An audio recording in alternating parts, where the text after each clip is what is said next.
All right, guys, thanks for taking a minute and step away from the fishing and join me here on the patio at La Cueva del Fishful here on the side of beautiful Horsetooth Reservoir. Now, speaking of stepping away from the fishing, we have stepped a long ways from the fishing for today's cooking segment because we're not cooking fish.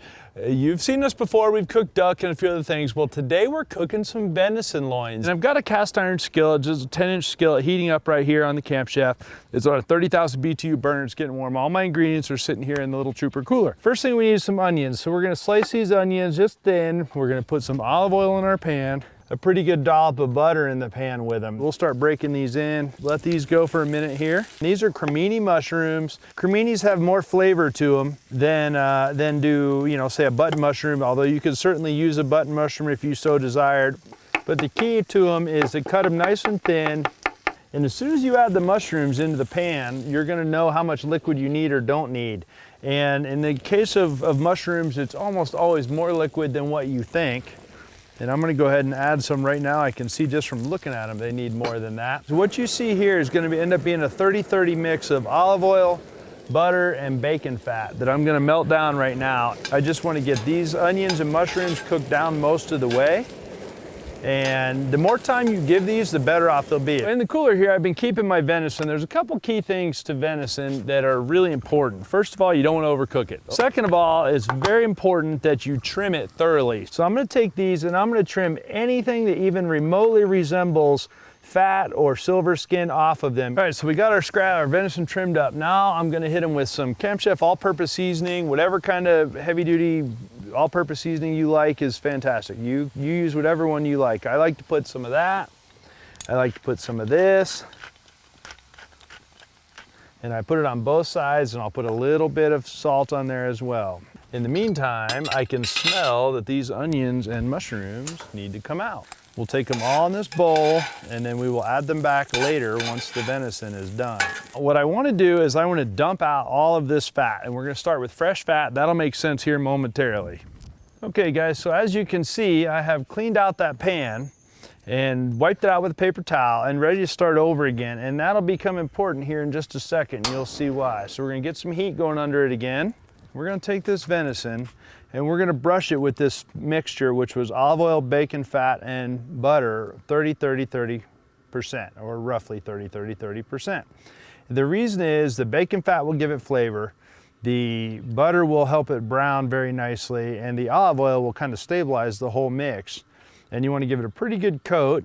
The pan, as you can see, is smoking, which tells me it's time to put my venison down. So when I put that down, it's going to sizzle right away.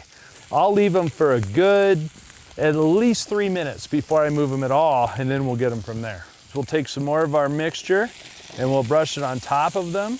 That's looking pretty good already, guys. And the biggest thing is just don't get in a hurry with it. You gotta let it sit there, kind of let it move around a little bit, or cook around, I should say, a little bit. You might pick it up and move your stuff around a little, you know, to get the pan agitated, but don't move the meat.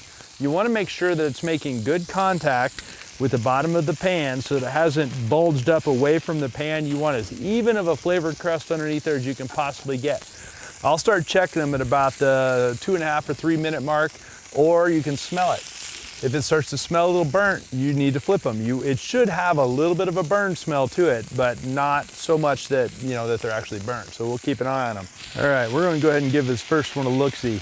Oh yeah, perfect. See that, guys? That's what you're looking at. You want to have a very distinct flavor crust like that on the bottom. I'll put a little bit more of this on top because venison has no fat, because you don't want to overcook them. So we're going to set them here,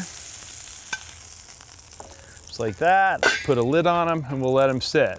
We'll take that fat that's left in there, we'll pour it out as well. And now we're gonna go back in with the mushrooms that we reserved, that we took out of there, the mushrooms and onions. Those are gonna go back in real quick. Garlic's gonna go in with those right now, whole bunch of garlic. We'll add a little bit of our reserved butter mixture, a little bit of balsamic vinegar. Now we're gonna add some more liquid to this just about the time this pan finishes up. This is a mixture of red wine and basically a beef demi-glace, so to speak. So we're gonna add all that into there as well. We're gonna add a little bit of green to it, and we're just gonna let that go for just a couple of minutes. And we'll let this cook down to about maybe half that much liquid at this point, and pour any liquid that came out of that venison back in there as well. And we'll add them back in, and it won't take very long, guys. You can poke on them and see that one's definitely soft. They need about a minute, minute and a half, maybe, something like that. So I'm calling those done. When you poke them and they look like that, they're done. Like I said, they only take about a minute. So we're gonna pull them out, put them back on the plate that I had them reserved on,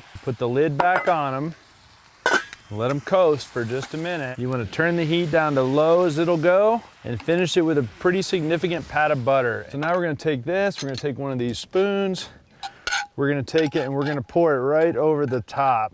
One last thing in here, always keep some Parmesan cheese handy and a microplane, because this is really good right on top of here. Little slices of heaven.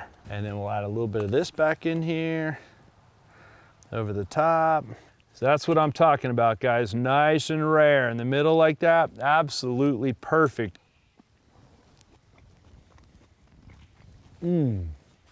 Venison like this is fantastic. It's not good or okay, it is fantastic. There's no gaminess to it.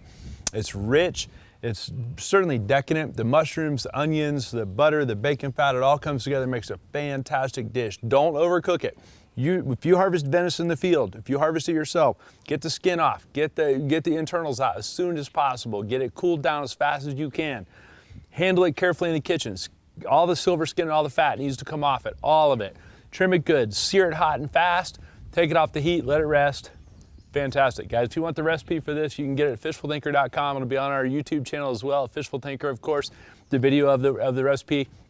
You can join the conversation on social media at Facebook, Instagram, or Twitter at Fishful Thinker as well. And most importantly, we hope you'll tune in, and we'll see you next week.